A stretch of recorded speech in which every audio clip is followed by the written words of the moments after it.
What's up, guys? Shonda here on a rainy southern New Jersey day, shooting in my car because my little kids are at home and I have an hour by myself. So here I am, not going into the grocery store, but shooting a video. All good. This video is going to explain how to start a fitness routine for the type B ADHD personality, which I can 100% relate to. I lived in a place where I thought schedules were the devil and commitment was a don't ask me what I'm doing next week kind of thing. And when I shifted that mindset and I did a couple other things, it really helped me to complete tasks and feel better about stuff that I did on a daily basis. So here goes. 3 tips. Tip 1. You're trying to build trust with you saying you're going to do something and then sticking to it. So lots of people, let's say with fitness, they will choose something, a routine that they've seen. I'm going to do 45 minutes 3 days a week. They do the first one and they're like, whoa, I did it. The second one comes up and they start to go, do I have 45 minutes? Do I think I can do the same amount for 45 minutes? All these thoughts start coming in your head. Now you don't complete the second 45-minute workout. Now you feel like a failure. Okay, let's back it up a little bit. Going from 0 to 100, even if you used to work out every day of your life and then you're trying to get into something new, this isn't about the workout. This is about you regaining trust in yourself, going, I said I'm going to do something and now I'm going to do it.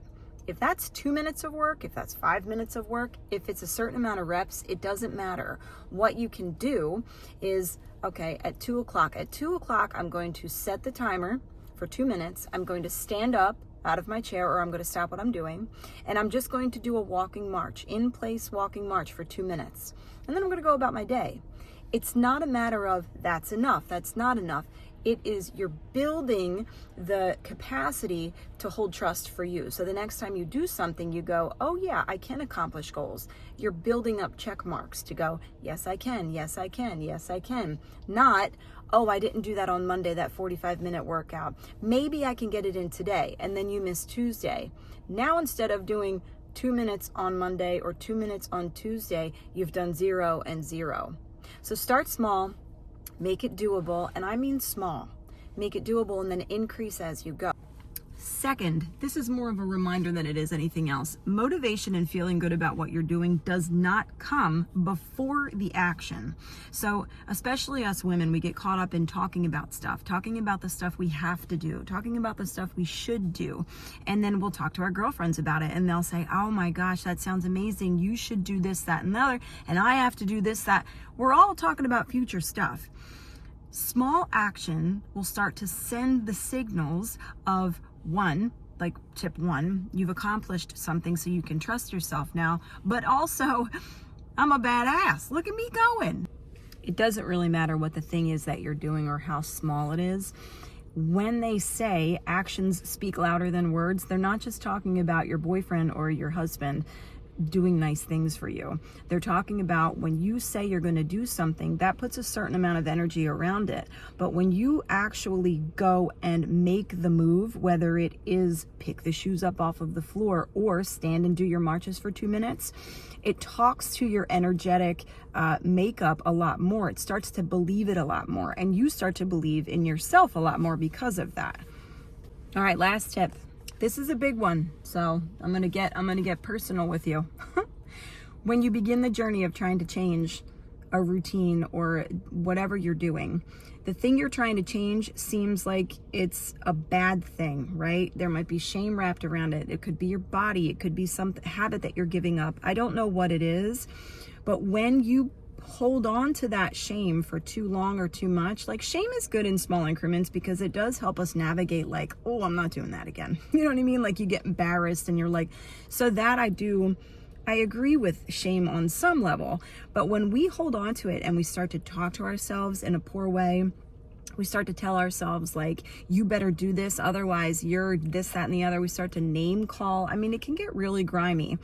When we don't change the way that we think about starting the new routine or the journey or the habit breaking cycle, you don't necessarily send the signal that you love who you are right now and send gratitude for the person, because this is the person that's going to get you through all of those hurdles that are coming your way. Whether it is, time restraint or excuses, or I don't want to do it, or like, I feel tired today. It's this person that's going to get you through. And when you get through to the other side, if you don't recognize how valuable you are now and how much work your body and your mind are doing for you now, you're not going to recognize that person when you get to wherever you think you're going to go. So when you lose all the weight, or you're this big muscly badass, or when you get the job, or when you feel like you don't deserve it in a way. And that's hugely related to when people start, they have a misconception that they're just going to block out what's going on right now because they feel disgusted by it, or they feel shame, or they feel, I never should have gotten this way.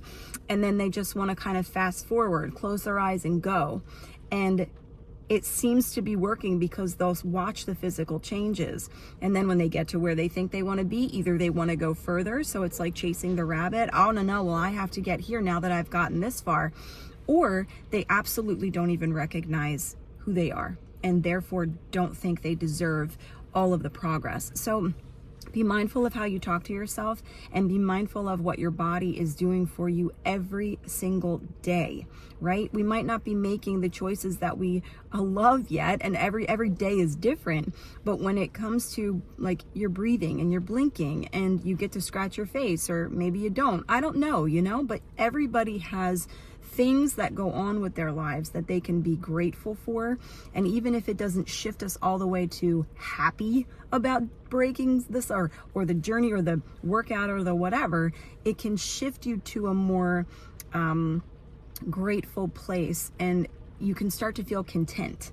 You can start to feel, I'm not where I want to be, but this body has done some major work so far. And that shifts the vibration a little bit from the damning and the downing and all of the shame into hope.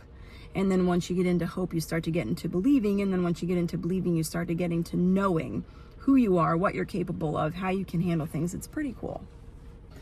All right, guys, I hope you enjoyed that video. There will be more to come. I hope you stick around. If you want to subscribe, that would be amazing. Like, comment on the video. You know the deal. Everybody says the same thing, but it really would mean a lot to me if you would. And little shifts, starting to say things like, I will instead of I can't. And if you're not willing to do something, start saying, I won't instead of I can't. It feels more powerful that way, right? I can't call her back right now.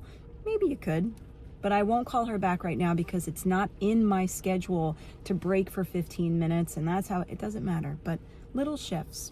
And I hope you start doing things that bring joy and gratitude into your heart, because you're pretty awesome where you are right now. Look at you, like where you're here, you're living.